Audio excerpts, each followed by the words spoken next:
Bismillahirrahmanirrahim. Segala puji bagi Allah Subhanahu wa Ta'ala, shalawat serta salam semoga selalu tercurah kepada Nabi Muhammad Shallallahu Alaihi Wasallam. Sahabat Muslim yang dirahmati Allah, mari kita bersama-sama bernostalgia dengan sosok dai sejuta umat, Kiai Haji Zainuddin MZ. Petuah beliau yang bijak, penyampaiannya yang menyentuh, dan suaranya yang penuh wibawa, selalu menghadirkan ketenangan dan hikmah dalam setiap ceramahnya. Walau beliau telah tiada, pesan-pesannya tetap hidup di hati umat. Semoga tayangan ini menjadi pengingat dan penyejuk hati bagi kita semua. Jangan lupa subscribe, like, dan share channel ngaji di Teras Online, agar semakin banyak saudara kita yang ikut merasakan manfaat dari dakwah penuh makna ini. Sihir ini juga termasuk perkara yang merusak kehidupan. Kita semua sama-sama maklum bahwa sihir sebenarnya bukan persoalan baru. Sejak sebelum datang Islam, sihir itu sudah ada. Di zaman Yunani kuno, sihir ada. Di zaman Mesir kuno, di zaman Cina kuno, dan yang lain-lain yang serba kuno, sihir itu sudah ada. Bahkan para nabi pun, para rasul yang diutus oleh Allah Subhanahu wa Ta'ala, senantiasa berhadapan dengan ahli-ahli sihir untuk menguji kebenaran dari misi yang mereka bawa. Sihir adalah perbuatan di luar kebiasaan yang bisa dikerjakan oleh ahlinya dengan bantuan jin atau setan. Hukum mempelajari sihir adalah haram, mengamalkannya lebih haram lagi. Sebab itu saudara-saudara, sihir merupakan perbuatan merusak yang harus kita jauhi. Ciri-ciri daripada perbuatan sihir, pertama, ia mengandung tipuan, bayangan khayal. Di zaman Nabi Musa misalnya, orang melihat tambang-tambang itu seperti ular. Nabi Musa melayangkan tongkatnya menjadi ular-ular besar yang memakan ular-ular kecil ciptaan tukang-tukang sihir Fir'aun tadi. Lalu sihir bisa terjadi dengan bantuan jin kafir atau setan. Kemudian ciri yang ketiga, sifatnya halus dan tersembunyi. Taruh kata ada seorang ahli sihir yang mempergunakan ayat-ayat Quran sebagai jompa-jampe, sebagai baca-bacaan, itu cuma sekedar kedok. Tujuannya tidak lain menjadikan agama sebagai ketok untuk membenarkan cara yang dimurkai oleh Allah Subhanahu wa Ta'ala. Satu hadis yang diriwayatkan oleh Imam Bazar dan Tabrani, Nabi berpesan, "Laisa minna man tatayyara lahu au takahhana au tukuhhina lahu au sahira lahu." Tidak termasuk ke dalam golonganku, kata Nabi. Tidak termasuk umatku. Siapa mereka? Man tatayyara lahu, orang yang bertatoyur. Apa tatoyur itu? Dari kalimat toyaro, artinya terbang. Toir biasa diartikan dengan burung. Tatoyaro percaya kepada suara-suara burung. Man tatayyara lahu, mempercayai, meyakini dengan benar-benar kepada suara beburungan. Kan suka ada itu, nah bunyi burung tuh, maling liwat. Maling liwat. Burung bunyi, maling liwat. Itu termasuk tatayyara lahu, percaya kepada suara burung. Kan aneh kalau suara orang nggak dipercaya, suara burung malah dipercaya. Ada ustadz ceramah, kiai ngaji, nggak mau didengerin, burung dengerin bener. Nah, suaranya dari sebelah mana? Belah kulon. Nah, itu tandanya anu. Habis dihitung-hitung. Itu termasuk tatayyara lahu. Au takahana, atau bertenung, au tukuhina, atau minta ditenungkan, au sahirolahu, atau melakukan perbuatan sihir atau minta disihirkan. Laisa minna, tidak termasuk ke dalam golonganku, kata Nabi. Sehingga dengan demikian saudara-saudara, menghadapi sihir dengan sihir sekalipun termasuk perbuatan yang tidak diajarkan oleh agama. Kita kan mempelajari sihir untuk jaga diri, tidak apa-apa. Yang dilarang mengamalkannya, dilarang juga mempelajarinya. Sebab orang kalau sudah mengetahui, biasanya lalu terangsang untuk mencoba. Kalau percobaannya berhasil, biasanya terangsang untuk coba lagi dan coba lagi. Pada akhirnya ketagihan, lalu beralih menjadi profesi, apalagi itu nanti bisa mendatangkan hasil uang.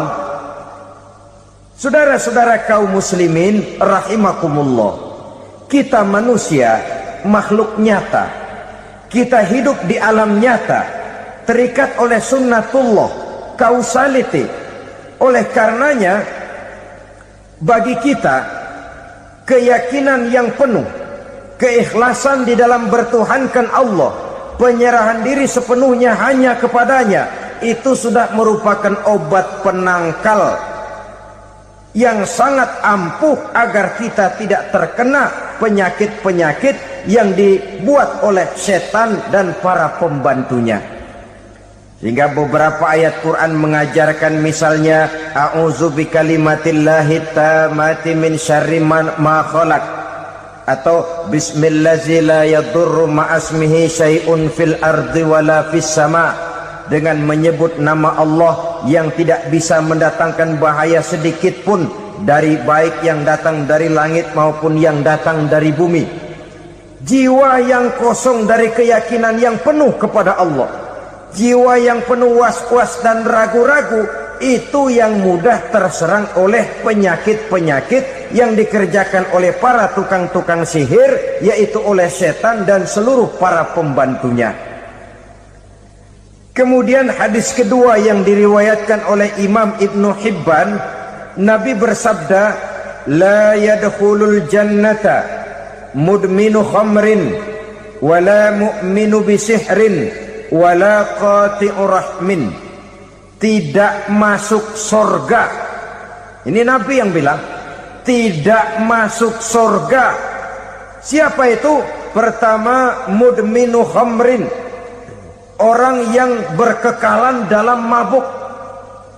Selalu mudminun itu sudah menjadi perbuatan rutinnya, tidak kapok-kapoknya, teler seumur hidup. Mudminu khamrin, tidak masuk surga orang yang selalu bermabuk-mabukan. Yang kedua, wala mu'minu bisihrin, orang mukmin tapi main sihir. Ini juga oleh Nabi diperingatkan, tidak akan masuk surga orang mukmin tapi suka main sihir. Wala qati'u rahmin, dan tidak juga orang yang memutuskan silaturahmi. Tiga macam manusia yang diperingatkan Nabi tidak akan masuk surga: orang yang selalu mabuk, orang mukmin yang main sihir, dan orang yang memutuskan silaturahmi. Saudara-saudara kaum muslimin rahimakumullah. Lalu orang berkata, kenapa dilarang kita bersihir padahal Rasul sendiri kan punya mukjizat? Nah, kita memang harus membedakan antara mukjizat dengan sihir. Dalam kehidupan agama kita kenal ada yang namanya mukjizat, ada yang namanya karomah atau keramat biasa diucapkan, ada yang namanya maunah, ada yang namanya irhas, ada juga yang namanya sihir. Kesemuanya ini berbeda, saudara-saudara. Yang dinamakan mukjizat itu khusus untuk para rasul saja. Satu kejadian luar biasa yang terjadi dilakukan oleh Rasul atas izin dari Allah Subhanahu wa ta'ala. Perbedaannya dengan sihir jelas. Sihir dari setan, mukjizat dari Allah. Sihir bisa dipelajari, mukjizat tidak. Sihir umumnya untuk maksud-maksud yang tidak baik, sedangkan mukjizat untuk memperkuat kebenaran yang disampaikan oleh para rasul dan ditentang oleh umatnya. Bahkan kafir Quraisy dahulu menganggap orang-orang ahli sihir itu berada dalam satu posisi yang hina, sehingga mereka mengatakan dan menuduh Nabi Muhammad sebagai tukang sihir. Tuduhan sebagai tukang sihir adalah tuduhan yang sangat aib dan hina. Di tengah masyarakat kufar jahiliyah, kedudukan tukang sihir dipandang sebagai kedudukan yang hina, sehingga mereka mengejek Nabi dengan sebutan tukang sihir. Jadi mukjizat hanya untuk Rasul saja. Kemudian karomah. Karomah ini asal kata dari karoma, kehormatan, kemuliaan yang diberikan Allah kepada hamba-hambanya yang rajin mendekatkan diri kepadanya. Oleh karena ketekunannya melaksanakan ibadah, Allah memberikan keistimewaan kepada orang itu, yang dengan keistimewaannya dia bisa mengerjakan yang tidak bisa dikerjakan oleh orang lain. Karomah hanya bisa dicapai dengan prestasi ibadah. Kalau sihir, mau ibadah apa enggak, asal dia belajar, bersatu dan berteman dengan setan, memenuhi persyaratan-persyaratan setan, biasanya lalu bisa. Sedangkan karomah tidak mungkin terwujud tanpa orang mendekatkan diri sedekat-dekatnya kepada Allah Subhanahu wa ta'ala. Maka kita lihat biasanya orang-orang yang punya ilmu sihir, mukanya rata-rata nggak enak dilihat. Kumuh, jauh dari air wudhu, jauh dari sujud kepada Allah, malah berteman dengan setan, menjadi pelayan-pelayannya setan. Saudara-saudara, adapun maunah, keistimewaan yang diberikan Allah kepada hamba-hambanya yang belum sampai kepada tingkat wali, tapi orang itu lebih banyak kebaikannya daripada kesalahannya. Umpamanya, saudara jalan bertiga di pinggir jalan, saudara ada pada posisi di tengah, lalu bertiga ini ketabrak mobil.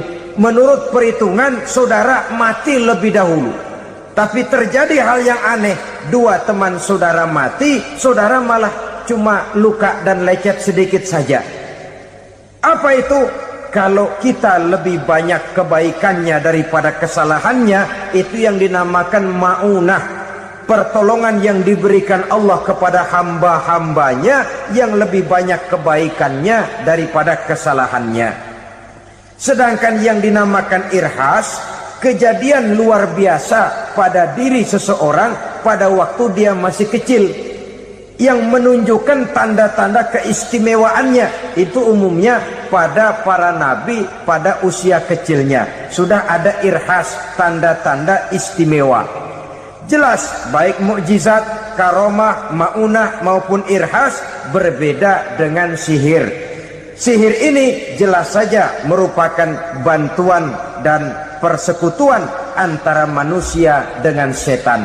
Padahal setan, kata Allah dalam Al-Quran, innahu lakum aduwwum mubin, sesungguhnya setan bagi kamu adalah musuh yang sangat jelas. Saudara-saudara kaum muslimin rahimakumullah, di zaman sekarang dalam menghadapi beban kehidupan yang makin pelik, menghadapi stres yang tidak kunjung selesai, menghadapi persoalan-persoalan yang teramat berat, orang sering mencari jalan keluar kepada hal-hal yang menurut pendapatnya bisa meringankan beban moralnya itu. Pergilah dia mencari sesuatu yang dapat meringankan bebannya. Dan tidak jarang yang jatuh ke pangkuan tukang-tukang tenung, ke pangkuan tukang-tukang sihir, yang mereka itu oleh Quran dijelaskan kadzabal munajjimun walau sodaku. Tukang-tukang tenung, tukang-tukang sihir, mereka itu bohong walaupun benar. Maksudnya bohong walaupun benar, artinya kalau yang mereka kerjakan benar, itu sih kebenaran. Benar dengan kebenaran itu lain. Kebenaran, kebetulan bisa, tapi tidak untuk selalu. Apalagi kalau itu sudah membahayakan kehidupan orang lain. Jadi oleh karena itu Nabi berpesan, jauhilah daripada sihir. Kalau sudah jauhilah dari sihir, artinya ya jauhilah daripada mempelajarinya, jauhilah daripada bergaul dengan orang-orang yang ahli di bidang itu, karena dari pergaulan segalanya bisa menular. Riba alias renten, kedoknya adalah menolong orang, tapi sama juga bulu buntutnya dilepas, palanya dicekek. Menolong orang pada akhirnya menjadi beban bagi seseorang. Dan memang mencari orang-orang yang berada dalam posisi kesulitan. Biasanya di daerah-daerah di mana musim paceklik, jadi lapangan kerja sulit, sedangkan urusan perut tidak bisa ditunda. Akhirnya orang terjebak ke dalam rentenir, ke dalam riba, ke dalam renten. Bunga berbunga, sehingga satu saat jumlah bunganya bisa lebih besar dari jumlah pinjaman pokoknya. Kemudian kalau juga ternyata tidak bisa dibayar, rumah jadi taruhan. Memang rumah satu-satunya, begitu rumah ditarik mulain camping. Bukankah pada akhirnya akan mewariskan kesengsaraan? Oleh karena itu, kepada kita berusahalah jangan berhubungan dengan rentenir, jangan makan renten dan riba. Kepada mereka yang melaksanakan riba, walaupun mendatangkan keuntungan materi, tapi percayalah harta yang didapat dengan jalan riba tidak akan membawa keberkahan. Manakala tidak membawa keberkahan, dia tidak akan mendatangkan ketenangan di dalam kehidupan kita. Oleh karenanya memakan harta riba termasuk perbuatan yang merusak sendi-sendi kehidupan sosial, merusak kehidupan orang lain, merusak kehidupan masyarakat, tetangga, pergaulan dan sebagainya. Memakan harta anak yatim dengan cara yang zalim. Nih, memang lezat. Anak yatim itu nggak tahu urusan apa-apa. Kita diamanahkan untuk mengurusinya. Kadang-kadang dibentuklah panitia penyantunan yatim piatu. Yatimnya mah tetap kelaparan, panitianya yang pada gendut.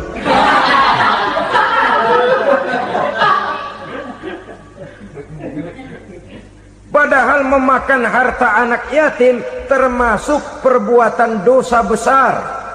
Dan menjantuni yatim merupakan perbuatan mulia. Nabi mengatakan, ana wa kafilul yatim kahataini yaumal qiyamah. Aku dan orang-orang yang menyantuni anak yatim seperti dua jari ini pada hari kiamat nanti. Dekat sekali.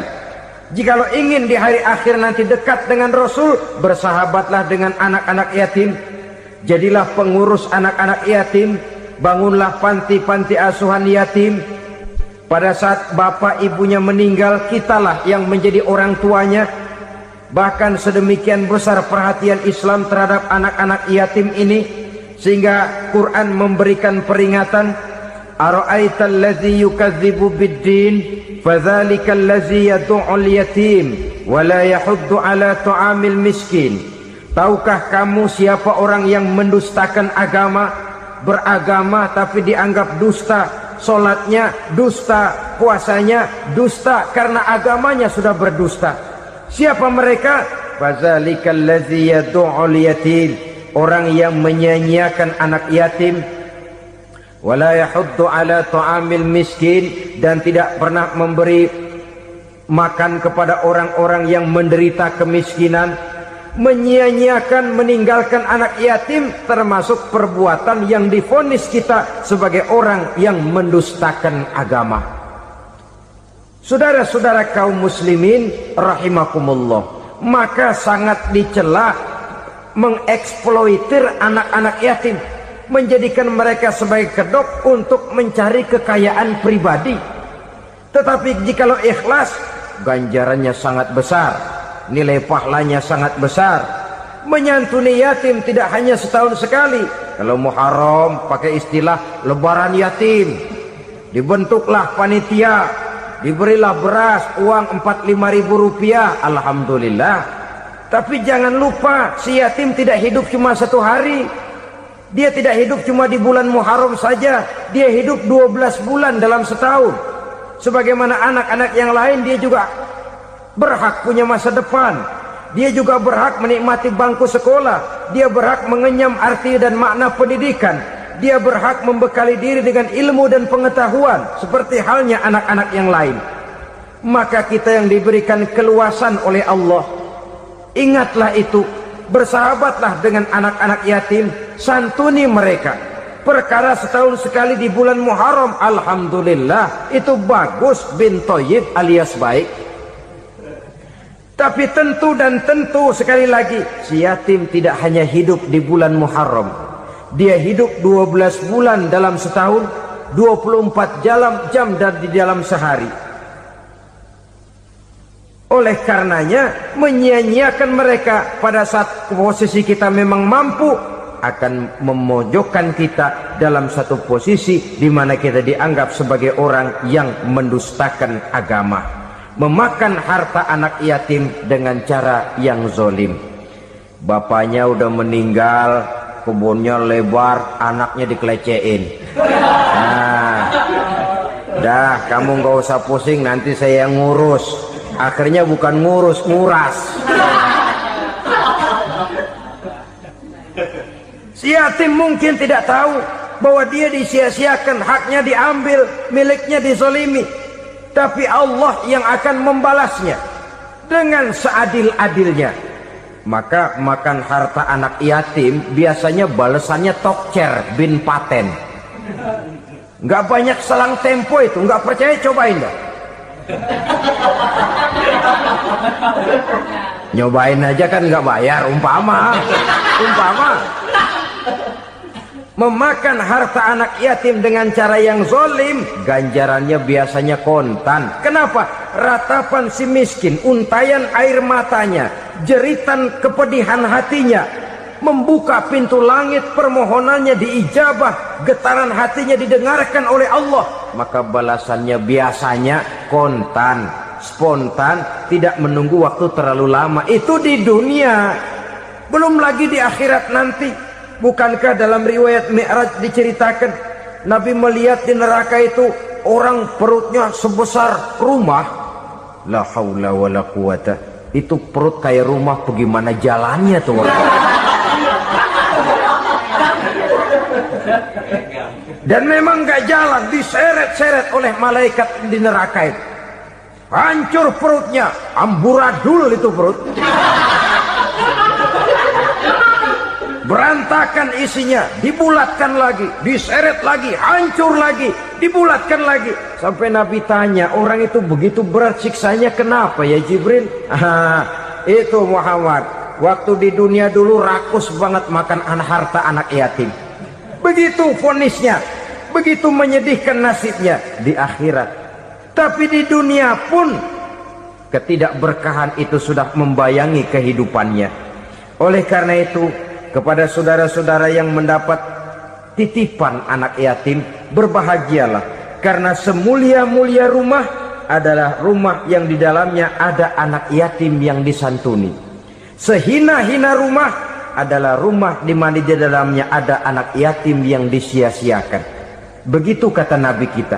Rumah yang paling mulia dalam pandangan Allah, rumah yang di dalamnya ada anak yatim yang disantuni. Rumah yang paling hina dalam pandangan Allah, rumah yang di dalamnya ada anak yatim yang nasibnya disia-siakan. Berbahagialah saudara apabila menjadi penyantun anak-anak yatim, pelindung mereka, sehingga mereka mempunyai masa depan sebagaimana anak-anak lainnya. Rasulullah sendiri sedemikian peka terhadap keadaan anak-anak yatim karena beliau sendiri memang mengalami. Umur 6 bulan dalam kandungan ibu, beliau sudah ditinggalkan oleh ayahnya. Pada saat berusia 6 tahun, ibu sudah meninggal. yatim piatu dalam usia di mana beliau sedang perlu belas kasih seorang ibu dan pengertian seorang bapak. Kepekaan itu lalu timbul, bahkan kemudian sampai kepada beliau berkata, aku dan orang yang menyantuni anak yatim seperti jari tengah dan jari telunjuk di hari akhirat nanti. Sedemikian dekatnya. Orang-orang tua bijaksana yang diceritakan di dalam Al-Quran, kalau sudah berpikir tentang anak-anaknya, pertanyaan yang paling mereka risaukan ialah, ma ta'buduna min ba'di? Anakku, kalau pada satu saat aku, ayahmu sudah tidak ada lagi di dunia ini, meninggalkan kamu semua, ma ta'buduna min ba'di? Apa yang akan kamu sembah, nak? Jikalau sekarang ayahmu masih mau ke masjid, masih mau melakukan rukuk dan sujud, masih beribadah menyembah Allah Subhanahu wa ta'ala, kalau orang tuamu sudah tidak ada, ma ta'buduna min ba'di? Masihkah engkau mau datang ke masjid? Masihkah engkau mau rukuk dan sujud? Masihkah engkau mau menyembah Allah Subhanahu wa ta'ala? Pertanyaan ini yang dipikirkan oleh Nabi Yakub kepada putra-putranya. Pertanyaan ini yang diteruskan oleh Nabi Ibrahim kepada anak-anaknya. Pertanyaan ini yang diwariskan oleh generasi ulama salafus saleh kepada para generasi berikutnya. Bagaimana kita generasi sekarang? Kita orang-orang tua sekarang bukan berfikir ma ta'buduna min ba'di, malah yang kita fikirkan ma ta'kuluna min ba'di. Kalau bapak tidak ada nanti kamu makan apa, nak? Perkara kamu nyembah apa, urusan nomor 18. Yang penting kamu nanti hidup bisa makan, nak. Maka kita sibuk mewariskan harta kepada anak-anak kita. Kita sibuk mewariskan kebun dan tanah kepada anak-anak kita. Kita sibuk mewariskan pabrik kepada anak-anak kita, sementara kita lupa mewariskan intan yang paling mahal, mewariskan mutiara yang paling berharga, yaitu nilai iman kepada Allah Subhanahu wa ta'ala. Alangkah baiknya apabila warisan harta, warisan tanah dan kebun, warisan rumah dan pabrik didasari lebih dahulu dengan mewariskan nilai iman kepada Allah Subhanahu wa ta'ala.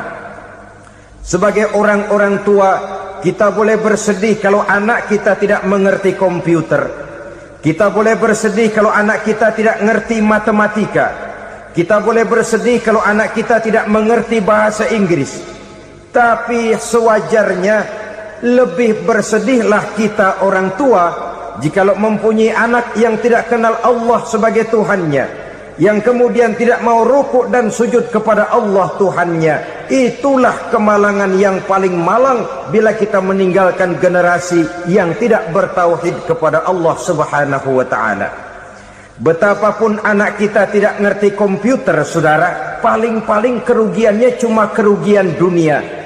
Masuk dia ke alam barzakh, munkar nakir tidak akan sempat tanya kau belajar komputer apa tidak. Kumpul dia di padang mahsyar, malaikat juga tidak akan tanya matematikamu nilainya berapa. Yang ditanya, kau kenal Allah, kau rukuk dan sujud kepadanya, kau pernah datang ke masjid. Oleh karena itu sekali lagi, menjaga nilai iman tidak hanya untuk kita, tetapi juga mewariskannya kepada anak-anak kita, generasi yang akan datang. Sungguh kemalangan yang paling besar apabila kita meninggalkan anak-anak kita. Mereka kita tinggalkan lemah ekonominya, itu tidak baik. Mereka kita tinggalkan lemah otaknya, itu pun akan membuat mereka tertinggal oleh yang lain.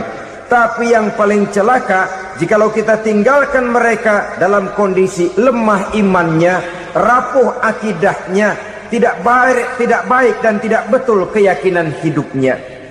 Oleh karena itu Nabi berpesan, jauhilah 7 perkara yang merusak. Yang pertama, syirik kepada Allah Subhanahu wa ta'ala, menyekutukan Allah baik dalam ucapan, dalam keyakinan ataupun dalam perbuatan. Ini perkara pertama yang termasuk 7 perusak besar di dalam kehidupan. Kalau sudah jatuh kita ke lembah syirik, bagaimanapun banyak kebaikan yang kita kerjakan, berjiwa sosial, bertangan pemurah, gemar menolong orang lain, kalau memang dasarnya syirik, maka seluruh kebaikan kita akan hancur, tidak akan ada nilainya dalam pandangan Allah Subhanahu wa ta'ala.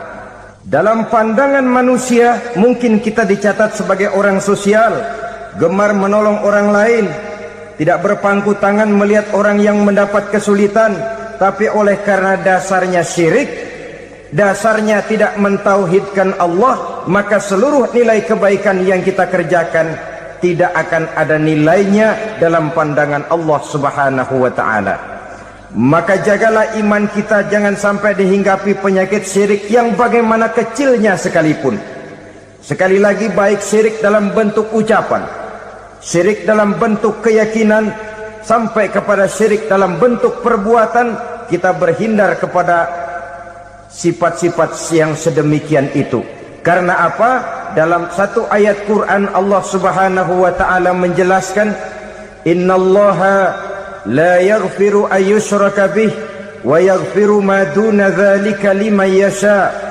Allah tidak akan memberi ampun kepada orang-orang yang menyekutukannya, tapi Allah masih mau memberikan ampun kepada dosa-dosa yang selain itu bagi orang-orang yang dikehendakinya. Dosa selain syirik, apabila kita bertaubat, Allah masih mau mengampuni. Tapi kalau sudah jatuh ke tempat syirik, itu sudah dosa yang tidak berampun.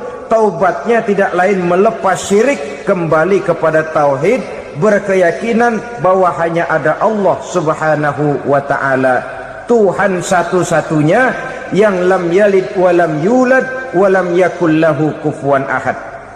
Tidak beranak, tidak pula diperanakkan, dan tidak satupun yang dapat menyerupai Tuhan Allah Subhanahu wa ta'ala. Saudara-saudara kaum muslimin rahimakumullah, bahwa kita di zaman sekarang memang tidak menyembah berhala, ya. Bahwa kita tidak berterang-terangan mengatakan Tuhan lebih dari satu, memang. Bahwa kita tidak berkeyakinan Tuhan itu punya anak atau diperanakkan, tentu. Tapi dalam perbuatan dan i'tiqad, kita kadang-kadang jatuh tanpa kita sadari ke tempat yang bernama syirik ini. Oleh karenanya, di zaman di mana teknologi makin canggih, di mana kemajuan pembangunan makin menjangkau berbagai aspek kehidupan, diperlukan keseimbangan antara kemajuan fisik material dengan kemajuan mental spiritual. Apabila tidak ada keseimbangan, yang terwujud tentulah kepincangan, yang diawali dengan pincangnya cara kita berpikir, sehingga pada akhirnya akan mengarah kepada pincangnya cara kita berbuat dan bertindak di dalam kehidupan kita. Oleh karena itu, Nabi berpesan, jauhilah sifat syirik, karena syirik merupakan dosa yang teramat besar. Ini sifat merusak yang pertama. Yang kedua, kata Nabi, wasihra, jauhilah sihir. Sihir ini juga termasuk perkara yang merusak kehidupan. Kita semua sama-sama maklum bahwa sihir sebenarnya bukan persoalan baru. Sejak sebelum datang Islam, sihir itu sudah ada. Di zaman Yunani kuno, sihir ada. Di zaman Mesir kuno, di zaman Cina kuno, dan yang lain-lain yang serba kuno, sihir itu sudah ada. Bahkan para nabi pun, para rasul yang diutus oleh Allah Subhanahu wa ta'ala, senantiasa berhadapan dengan ahli-ahli sihir untuk menguji kebenaran dari misi yang mereka bawa.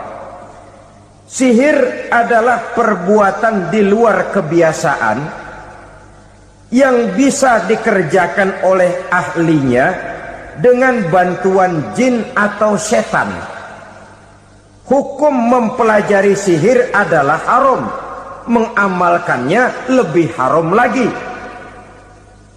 Sebab itu saudara-saudara, sihir merupakan perbuatan merusak yang harus kita jauhi. Ciri-ciri daripada perbuatan sihir, pertama, ia mengandung tipuan, bayangan khayal, Di zaman Nabi Musa misalnya, orang melihat tambang-tambang itu seperti ular. Nabi Musa melayangkan tongkatnya menjadi ular-ular besar yang memakan ular-ular kecil ciptaan tukang-tukang sihir Fir'aun tadi. Lalu sihir bisa terjadi dengan bantuan jin kafir atau setan. Kemudian ciri yang ketiga, sifatnya halus dan tersembunyi. Taruh kata ada seorang ahli sihir yang mempergunakan ayat-ayat Quran sebagai jompa-jampe, sebagai baca-bacaan, itu cuma sekedar kedok. Tujuannya tidak lain menjadikan agama sebagai ketok untuk membenarkan cara yang dimurkai oleh Allah Subhanahu wa ta'ala. Satu hadis yang diriwayatkan oleh Imam Bazar dan Tabrani, Nabi berpesan, laisa minna man tatayyara lahu au takahhana au tukuhina lahu au sahira lahu.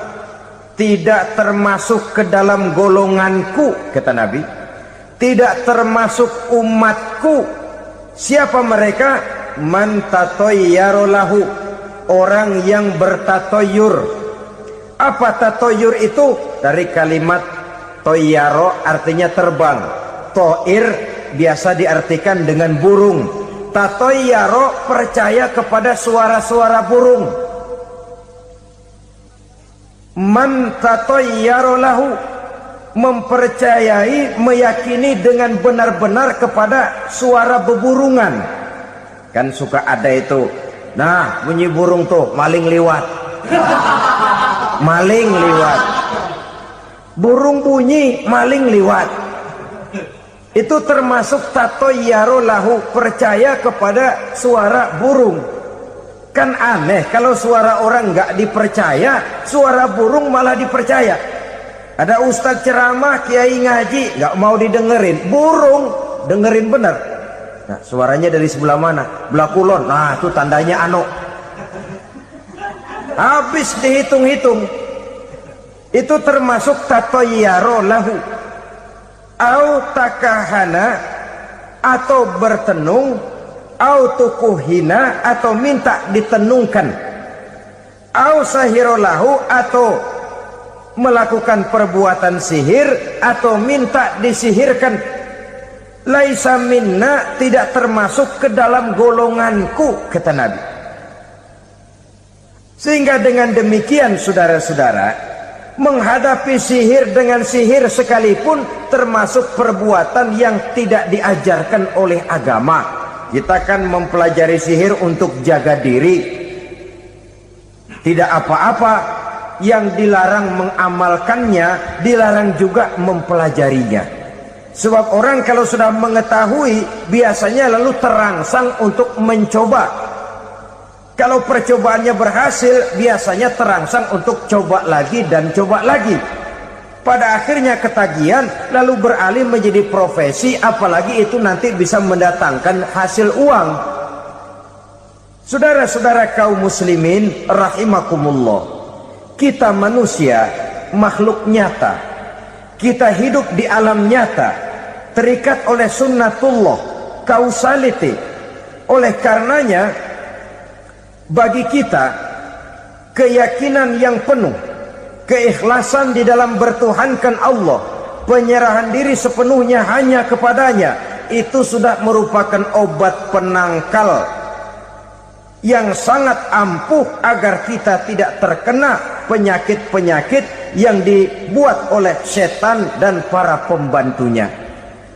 Sehingga beberapa ayat Quran mengajarkan, misalnya a'udzu bikalimatillahi tammati min syarri ma khalaq, atau bismillazi la yadurru ma'asmihi syai'un fil ardi wala fis sama, dengan menyebut nama Allah yang tidak bisa mendatangkan bahaya sedikit pun, dari baik yang datang dari langit maupun yang datang dari bumi. Jiwa yang kosong dari keyakinan yang penuh kepada Allah, jiwa yang penuh was-was dan ragu-ragu, itu yang mudah terserang oleh penyakit-penyakit yang dikerjakan oleh para tukang-tukang sihir, yaitu oleh setan dan seluruh para pembantunya. Kemudian hadis kedua yang diriwayatkan oleh Imam Ibnu Hibban, Nabi bersabda, la yadkhulul jannata mudminu khamrin wala mu'minu bisihrin wala qati'u rahmin. Tidak masuk surga. Ini Nabi yang bilang, tidak masuk surga. Siapa itu? Pertama, mudminu khamrin, orang yang berkekalan dalam mabuk. Selalu mudminun itu sudah menjadi perbuatan rutinnya, tidak kapok-kapoknya, teler seumur hidup. Mudminu khamrin, tidak masuk surga orang yang selalu bermabuk-mabukan. Yang kedua, wala mu'minu bisihrin, orang mukmin tapi main sihir. Ini juga oleh Nabi diperingatkan, tidak akan masuk surga orang mukmin tapi suka main sihir. Wala qati'u rahmin, dan tidak juga orang yang memutuskan silaturahmi. Tiga macam manusia yang diperingatkan Nabi tidak akan masuk surga: orang yang selalu mabuk, orang mukmin yang main sihir, dan orang yang memutuskan silaturahmi. Saudara-saudara kaum muslimin rahimakumullah. Lalu orang berkata, kenapa dilarang kita bersihir? Padahal Rasul sendiri kan punya mukjizat. Nah, kita memang harus membedakan antara mukjizat dengan sihir. Dalam kehidupan agama kita kenal ada yang namanya mukjizat, ada yang namanya karomah atau keramat biasa diucapkan, ada yang namanya maunah, ada yang namanya irhas, ada juga yang namanya sihir. Kesemuanya ini berbeda, saudara-saudara. Yang dinamakan mukjizat itu khusus untuk para rasul saja. Satu kejadian luar biasa yang terjadi dilakukan oleh Rasul atas izin dari Allah Subhanahu wa ta'ala. Perbedaannya dengan sihir jelas. Sihir dari setan, mukjizat dari Allah. Sihir bisa dipelajari, mukjizat tidak. Sihir umumnya untuk maksud-maksud yang tidak baik, sedangkan mukjizat untuk memperkuat kebenaran yang disampaikan oleh para rasul dan ditentang oleh umatnya. Bahkan kafir Quraisy dahulu menganggap orang-orang ahli sihir itu berada dalam satu posisi yang hina, sehingga mereka mengatakan dan menuduh Nabi Muhammad sebagai tukang sihir.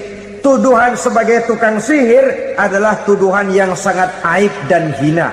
Di tengah masyarakat kufar jahiliyah, kedudukan tukang sihir dipandang sebagai kedudukan yang hina, sehingga mereka mengejek Nabi dengan sebutan tukang sihir. Jadi mukjizat hanya untuk Rasul saja. Kemudian karomah. Karomah ini asal kata dari karoma, kehormatan, kemuliaan yang diberikan Allah kepada hamba-hambanya yang rajin mendekatkan diri kepadanya. Oleh karena ketekunannya melaksanakan ibadah, Allah memberikan keistimewaan kepada orang itu, yang dengan keistimewaannya dia bisa mengerjakan yang tidak bisa dikerjakan oleh orang lain. Karomah hanya bisa dicapai dengan prestasi ibadah. Kalau sihir, mau ibadah apa enggak, asal dia belajar, bersatu dan berteman dengan setan, memenuhi persyaratan-persyaratan setan, biasanya lalu bisa. Sedangkan karomah tidak mungkin terwujud tanpa orang mendekatkan diri sedekat-dekatnya kepada Allah Subhanahu wa ta'ala. Maka kita lihat biasanya orang-orang yang punya ilmu sihir, mukanya rata-rata nggak enak dilihat. Kumuh, jauh dari air wudhu, jauh dari sujud kepada Allah, malah berteman dengan setan, menjadi pelayan-pelayannya setan. Saudara-saudara, adapun maunah, keistimewaan yang diberikan Allah kepada hamba-hambanya yang belum sampai kepada tingkat wali, tapi orang itu lebih banyak kebaikannya daripada kesalahannya. Umpamanya, saudara jalan bertiga di pinggir jalan, saudara ada pada posisi di tengah, lalu bertiga ini ketabrak mobil. Menurut perhitungan saudara mati lebih dahulu, tapi terjadi hal yang aneh, dua teman saudara mati, saudara malah cuma luka dan lecet sedikit saja. Apa itu? Kalau kita lebih banyak kebaikannya daripada kesalahannya, itu yang dinamakan maunah, pertolongan yang diberikan Allah kepada hamba-hambanya yang lebih banyak kebaikannya daripada kesalahannya. Sedangkan yang dinamakan irhas, kejadian luar biasa pada diri seseorang pada waktu dia masih kecil, yang menunjukkan tanda-tanda keistimewaannya. Itu umumnya pada para nabi pada usia kecilnya sudah ada irhas, tanda-tanda istimewa. Jelas baik mukjizat, karomah, maunah maupun irhas berbeda dengan sihir. Sihir ini jelas saja merupakan bantuan dan persekutuan antara manusia dengan setan. Padahal setan, kata Allah dalam Al-Quran, innahu lakum aduwwum mubin, sesungguhnya setan bagi kamu adalah musuh yang sangat jelas. Saudara-saudara kaum muslimin rahimakumullah, di zaman sekarang dalam menghadapi beban kehidupan yang makin pelik, menghadapi stres yang tidak kunjung selesai, menghadapi persoalan-persoalan yang teramat berat, orang sering mencari jalan keluar kepada hal-hal yang menurut pendapatnya bisa meringankan beban moralnya itu. Pergilah dia mencari sesuatu yang dapat meringankan bebannya. Dan tidak jarang yang jatuh ke pangkuan tukang-tukang tenung, ke pangkuan tukang-tukang sihir, yang mereka itu oleh Quran dijelaskan kazabal munajjimun walau sodaku. Tukang-tukang tenung, tukang-tukang sihir, mereka itu bohong walaupun benar. Maksudnya bohong walaupun benar, artinya kalau yang mereka kerjakan benar, itu sih kebenaran. Benar dengan kebenaran itu lain. Kebenaran, kebetulan bisa, tapi tidak untuk selalu. Apalagi kalau itu sudah membahayakan kehidupan orang lain. Jadi oleh karena itu Nabi berpesan, jauhilah daripada sihir. Kalau sudah jauhilah dari sihir, artinya ya jauhilah daripada mempelajarinya, jauhilah daripada bergaul dengan orang-orang yang ahli di bidang itu, karena dari pergaulan segalanya bisa menular. Baiklah saudara, ini yang kedua. Yang ketiga pesan Nabi, wa qatlan nafsil lati harramallahu illa bil haq, membunuh orang lain dengan cara yang tidak benar, membunuh orang yang diharamkan oleh Allah Subhanahu wa ta'ala untuk melakukannya kecuali dengan alasan yang benar. Kita tahu Islam adalah agama damai, sesuai dengan namanya. Ia tidak dikembangkan dengan pedang dan kekerasan. Ia dikembangkan dengan keteladanan dan tuntunan moral. Oleh karena Islam bukan agama kekerasan, Islam pun tidak mementingkan dan mengajarkan kekerasan kecuali dengan alasan yang benar dan bisa dipertanggungjawabkan. Membunuh dengan sengaja, menghilangkan nyawa orang lain tanpa alasan yang bisa dibenarkan adalah merupakan dosa besar dan satu di antara 7 perkara yang bisa mendatangkan kerusakan dalam kehidupan dan yang hendaknya harus kita jauhi. Saudara-saudara kaum muslimin rahimakumullah, beberapa waktu yang lalu di sebuah kota kecil yang indah bernama New Auckland. Saudara tahu New Auckland? Itu dari Gunung Kidul masih ngidul lagi. pernah diadakan satu seminar yang membicarakan bagaimana menyelamatkan masyarakat manusia dari bahaya Perang Dunia Ketiga. Diperkirakan kalau terjadi Perang Dunia Ketiga, manusia tidak akan tersisa. Sebab apa? Pada waktu itu, cadangan nuklir yang dimiliki oleh bersama Amerika dan Rusia konon sudah sanggup memusnahkan 6 miliar manusia pada saat jumlah manusia baru 5 miliar. Jadi kelebihan nuklir dunia ini. Kalau terjadi Perang Dunia Ketiga, sulit manusia untuk tersisa. Maka dibahaslah di dalam seminar itu, wah, supaya tidak terjadi Perang Dunia Ketiga, maka perlombaan membuat senjata-senjata canggih, alat-alat pembunuh modern harus segera dibatasi. Dibahas, tidak mungkin kita membatasi perlombaan membuat senjata. Kenapa? Makin maju ilmu dan teknologi, makin canggih senjata yang ditemukan. Atom sudah meningkat menjadi nuklir, nuklir sudah meningkat menjadi neutron, dan kita tahu bom yang bernama neutron ini bom yang cukup membunuh tanpa perlu merusak. Artinya kalau dia diledakkan di kota kita ini, bangunan utuh, jembatan tidak ambruk, rumah-rumah tetap berdiri, tapi semua yang bernama hidup mati. Itu katanya lebih sopan dari bom atom. Sebab kalau si atom ini sudah membunuh, merusak pula. Neutron cukup membunuh saja tanpa perlu merusak. Jadi majunya senjata-senjata teknologi sebagai akibat yang logis dari kemajuan ilmu pengetahuan ini tidak bisa kita batasi. Dan memang sebenarnya yang bahaya bukan senjatanya, tapi manusia yang mengendalikan senjata itu. Mereka kembali kepada prinsip the man behind the gun. Bukan senjatanya yang bahaya, tapi manusia yang mengendalikan senjata itu yang bahaya. Walaupun senjatanya modern, katakanlah model M16 umpamanya, kalau yang mengendalikannya orang beriman, insya Allah aman. Tapi biar megang cuma senapan angin, kalau yang megang orang brutal, ngeri kita deket-deket. Apalagi kalau memang bukan ahlinya menggunakan senjata, bisa ngeker kaki kena jidat.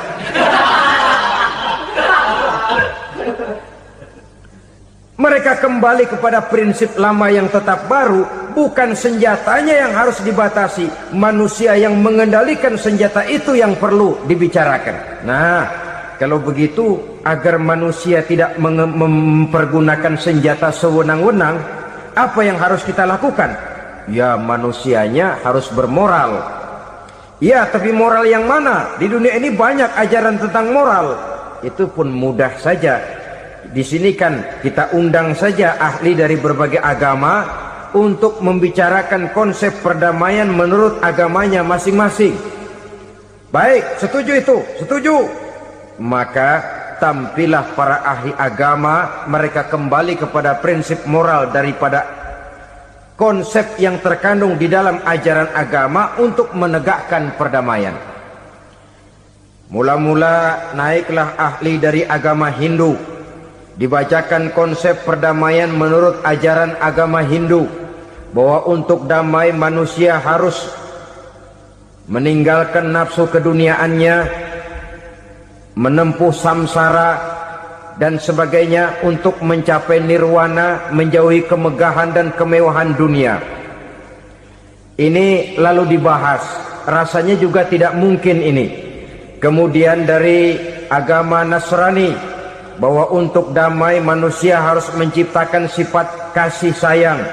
Kalau ditampar pipi kiri, berikan pipi yang kanan. Kalau diberikan selendang, berikan baju. Nanti orang kasihan, lalu dia tidak akan nampar lagi. Ketika ini dibahas, ternyata rasanya pun tidak mungkin bisa diterima. Karena apa? Di zaman sekarang orang ditampar pipi kiri, dikasih pipi kanan. Bukan kasihan, gemes. Damai belum tentu, bonyok udah jelas. Lalu ketika dibacakan konsep perdamaian menurut Quran, di mana disampaikan ayat wa jazaa'u sayyi'atin sayyi'atun misluha faman afa wa aslaha fa ajruhu 'ala Allah. Balasan terhadap satu kejahatan adalah kejahatan yang seimbang, tetapi barang siapa yang memberi maaf dan mencari jalan damai, itulah yang terbaik dan akan mendapat pahala dari Allah Subhanahu wa ta'ala. Kamu tidak salah ditampar pipi kirimu, tampar lagi pipi kirinya sekeras dia menampar pipi kirimu. Nanti orang tidak mau menampar kita karena dia tahu kalau dia tampar kita, dia akan menderita tamparan sekeras dia menampar kita. Akan terjadilah prinsip saling hormat menghormati, tidak saling ganggu, tidak saling usil, tidak saling jahil. Atas dasar ini perdamaian bisa ditegakkan. Mereka bisa menerima konsep ini, tapi kemudian seminar ditutup tanpa satu keputusan resmi. Kenapa? Terus terang mereka kagum dengan konsep Islam, tapi sentimen lama terhadap nilai-nilai Islam telah menutup mata mereka untuk menerima kebenaran dari ajaran Al-Quranul Karim. Saudara-saudara kaum muslimin rahimakumullah, kembali kita kepada persoalan pokok. Roh adalah dari Allah, dia akan kembali kepada Allah, milik mutlak dari Allah. Tidak pantas kita merampasnya dari orang lain. Tidak wajar kita menghilangkannya tanpa alasan yang dibenarkan oleh agama. Di zaman sekarang, akibat persaingan hidup yang makin tajam, lapangan kerja yang makin sulit, tensi ekonomi yang makin tinggi, atau karena nilai moral yang makin rendah, atau juga karena rapuhnya pegangan orang kepada agama, nyawa rasanya sudah sedemikian murahnya. Berbagai kasus membuat berdiri bulu roma kita. Ada mayit, ada manusia dipotong 6, dicincang macam kambing. Ada yang dipotong 5, ada yang dipotong 13, dikardusin, dibuang ke tempat sampah. Inna lillahi wa inna ilaihi raji'un. Gejala apa ini? Kanibalisme. Manusia sudah demikian sadisnya, manusia sudah sedemikian buasnya, sehingga sesama manusia diperlakukan seperti hewan. Padahal hewan sendiri belum pernah macan makan macan, bagaimanapun buasnya macan. Belum pernah serigala memakan serigala, bagaimanapun brutalnya serigala. Tetapi manusia makan manusia di zaman sekarang kadang jadi kenyataan dalam kehidupan kita. Kadang persoalannya remeh saja, soal uang 200 perak, pisau bicara, nyawa melayang. Soal rokok sebatang, celurit bicara, nyawa melayang. Soal-soal yang sama sekali tidak prinsip, begitu mudah kita menghilangkan nyawa orang lain. Padahal Nabi pernah memperingatkan, apabila dua orang muslim sudah berkelahi dan berbunuh-bunuhan, al-qatil wal maktul finnar, yang membunuh dan yang terbunuh dua-duanya neraka. Sahabat heran, ya Rasul, kalau yang terbunuh, kalau yang membunuh masuk neraka itu sih wajar, tapi yang terbunuh kenapa neraka juga? Beliau menjawab, dua-duanya sudah punya niat untuk saling membunuh. Niatnya itu yang diponten. Yang terbunuh cuman lagi apes aja, keduluan dia. Umpama tidak terbunuh, pasti dia yang akan membunuh. Oleh karenanya al-qatil wal maktul, yang membunuh dan yang dibunuh finnar, dua-duanya masuk ke dalam neraka. Islam menghormati kehidupan, tidak hanya terbatas kepada sesama muslim. Orang-orang yang berlainan agama pun yang mau hidup berukun, damai, berdampingan dengan umat Islam, jiwa mereka, darah mereka dilindungi oleh nilai-nilai Islam yang disebut dengan kafir zimmi ini. Mengganggu mereka sama saja dengan mengganggu aku, kata Nabi. Jadi oleh karena itu, sayangilah sesama. Kehidupan adalah anugerah Allah, bukan wewenang kita untuk mencabutnya dari orang lain. bukan wewenang kita untuk merampas dan menghilangkannya dari orang lain. Apa yang tidak enak terjadi pada diri kita, begitu pula lah apabila terjadi pada diri orang lain.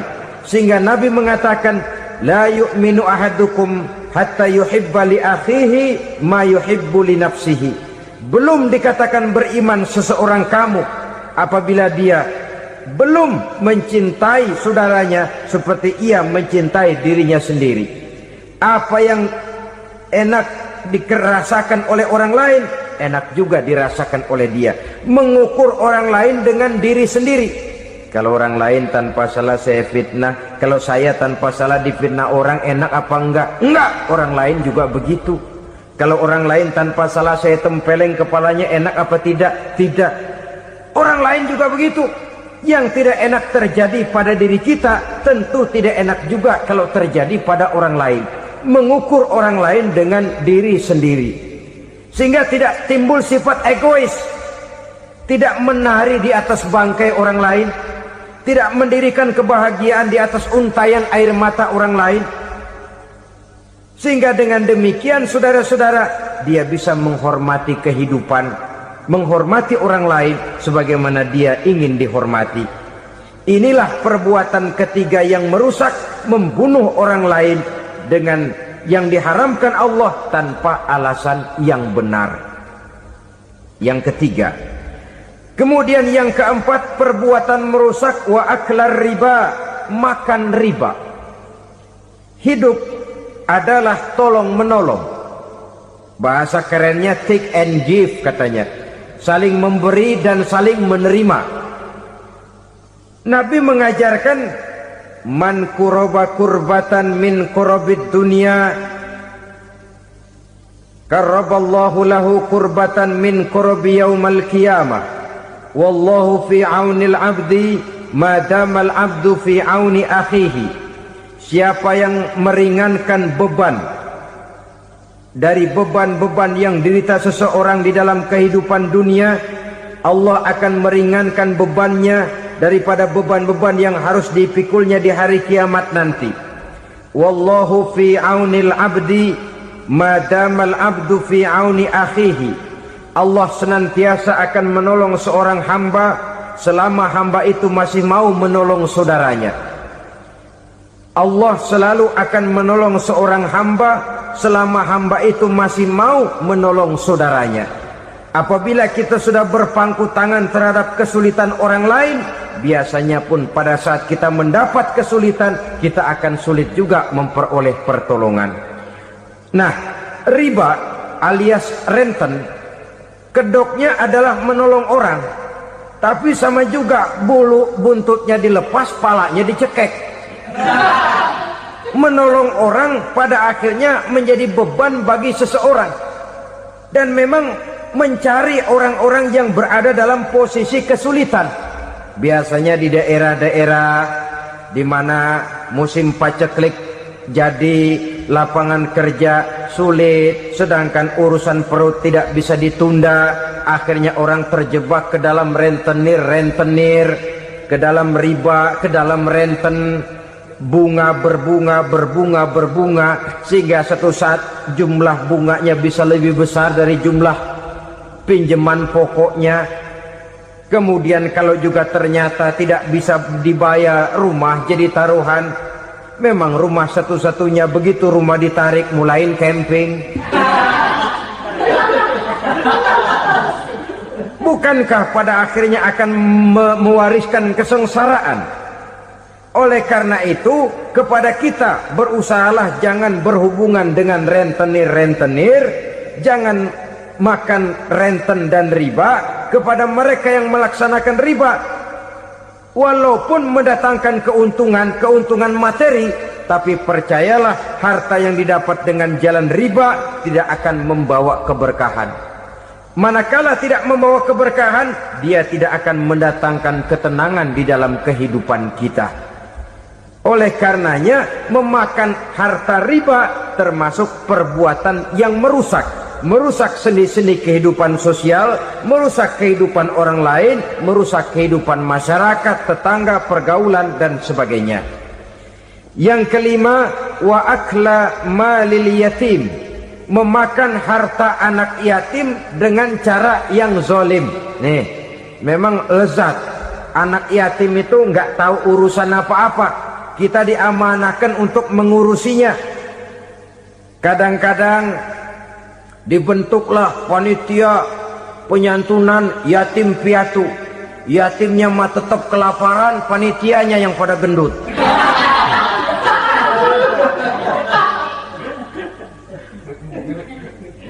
Padahal memakan harta anak yatim termasuk perbuatan dosa besar, dan menjantuni yatim merupakan perbuatan mulia. Nabi mengatakan, ana wa kafilul yatim kahataini yaumal qiyamah. Aku dan orang-orang yang menyantuni anak yatim seperti dua jari ini pada hari kiamat nanti. Dekat sekali. Jikalau ingin di hari akhir nanti dekat dengan Rasul, bersahabatlah dengan anak-anak yatim. Jadilah pengurus anak-anak yatim. Bangunlah panti-panti asuhan yatim. Pada saat bapak ibunya meninggal, kitalah yang menjadi orang tuanya.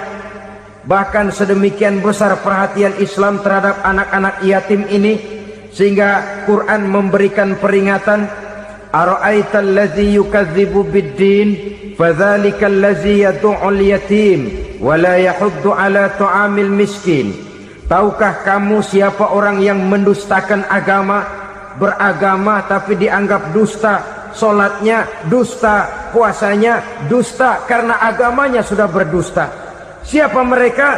Fadzalikal ladzi yad'ul yatim, orang yang menyia-nyiakan anak yatim, wala yahuddu ala ta'amil miskin, dan tidak pernah memberi makan kepada orang-orang yang menderita kemiskinan.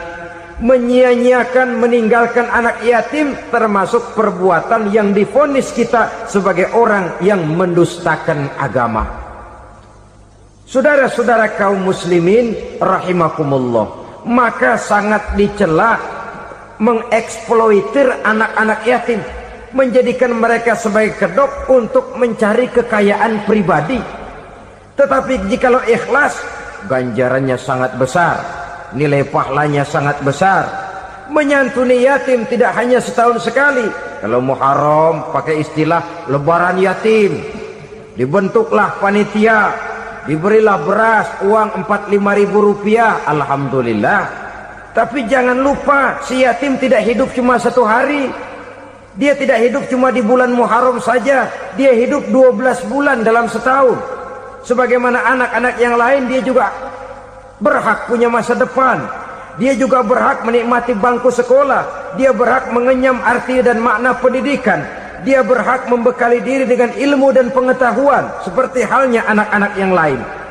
Maka kita yang diberikan keluasan oleh Allah, ingatlah itu, bersahabatlah dengan anak-anak yatim, santuni mereka.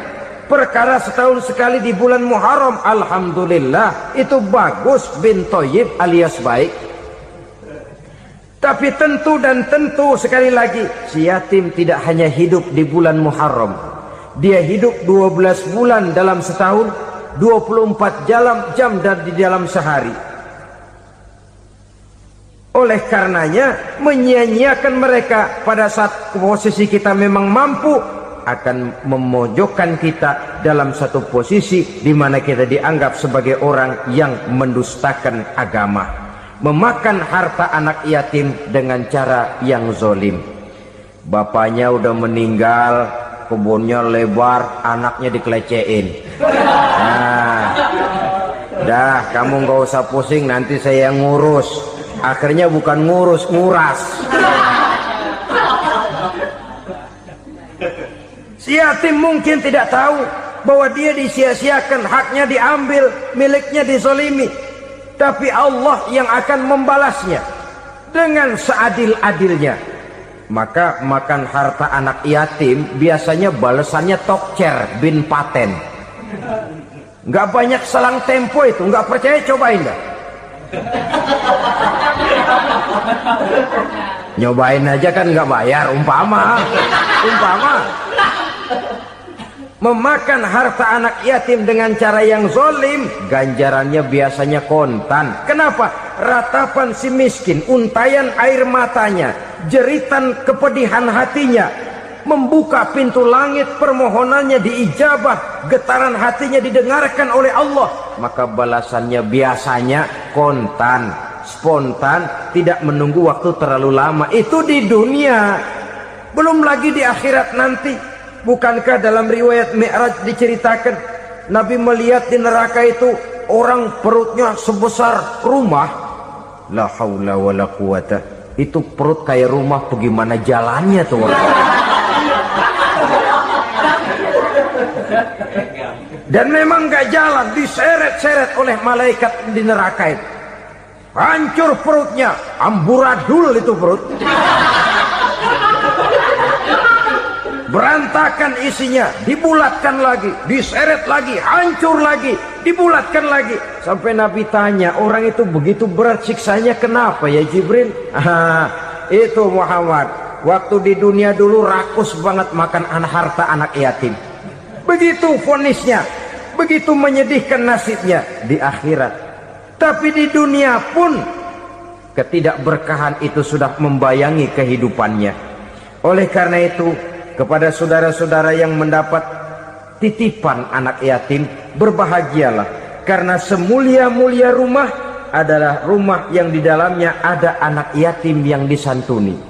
Sehina-hina rumah adalah rumah di mana di dalamnya ada anak yatim yang disia-siakan. Begitu kata Nabi kita. Rumah yang paling mulia dalam pandangan Allah, rumah yang di dalamnya ada anak yatim yang disantuni. Rumah yang paling hina dalam pandangan Allah, rumah yang di dalamnya ada anak yatim yang nasibnya disia-siakan. Berbahagialah saudara apabila menjadi penyantun anak-anak yatim, pelindung mereka, sehingga mereka mempunyai masa depan sebagaimana anak-anak lainnya. Rasulullah sendiri sedemikian peka terhadap keadaan anak-anak yatim, karena beliau sendiri memang mengalami. Umur 6 bulan dalam kandungan ibu, beliau sudah ditinggalkan oleh ayahnya. Pada saat berusia 6 tahun, ibu sudah meninggal. Yatim piatu dalam usia di mana beliau sedang perlu belas kasih seorang ibu dan pengertian seorang bapak.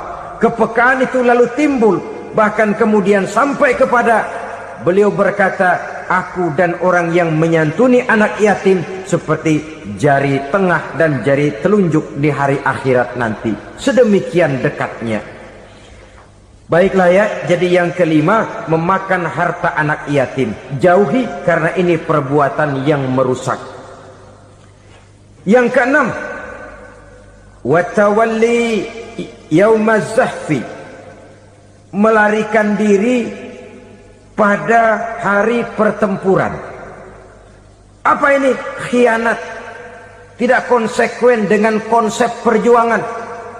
Pada mulanya keras benar teriak, berantas korupsi, ganyang korupsi, cuma karena belum dapat giliran. Begitu dia naik dapat kesempatan, korupsinya lebih edan dari yang diteriakinya. Ini termasuk tawalli yaumaz zahfi, berpaling pada hari peperangan. Di saat menghadapi musuh, kalau belum kelihatan musuh, teriaknya nyaring bener, jangan takut demi kebenaran sampai titik darah yang paling penghabisan. Musuh belum kelihatan. Begitu musuh sudah kelihatan, paling dulu lari ke belakang. Kalau diajak berjuang ada saja alasannya. Sehingga Quran memberikan peringatan kepada kita semua. Mengapa kamu ini berat?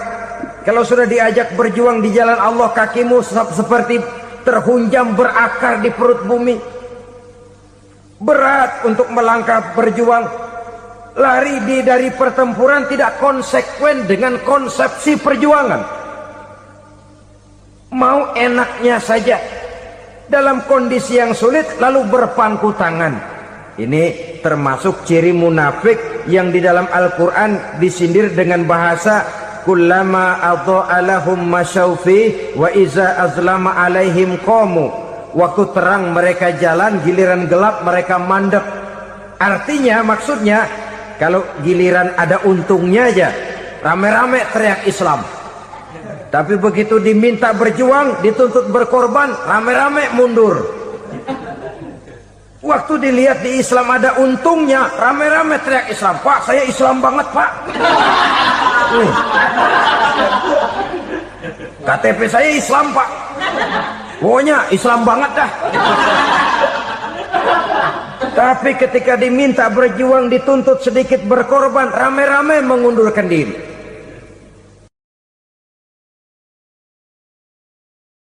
Alhamdulillah, kita telah bersama-sama mendengarkan ceramah penuh hikmah dari Kiai Haji Zainuddin MZ, sosok dai sejuta umat yang nasihatnya tak lekang oleh waktu. Semoga pesan beliau hari ini menambah iman, memperluas wawasan, dan menjadi pengingat agar kita selalu berjalan di jalan yang diridai Allah Subhanahu wa Ta'ala. Jangan lupa untuk terus mendukung dakwah dan syiar Islam dengan cara subscribe, like, dan share channel ngaji di Teras Online agar semakin banyak saudara-saudara kita yang ikut merasakan manfaat dari tausiah penuh makna seperti ini. Wassalamualaikum warahmatullahi wabarakatuh.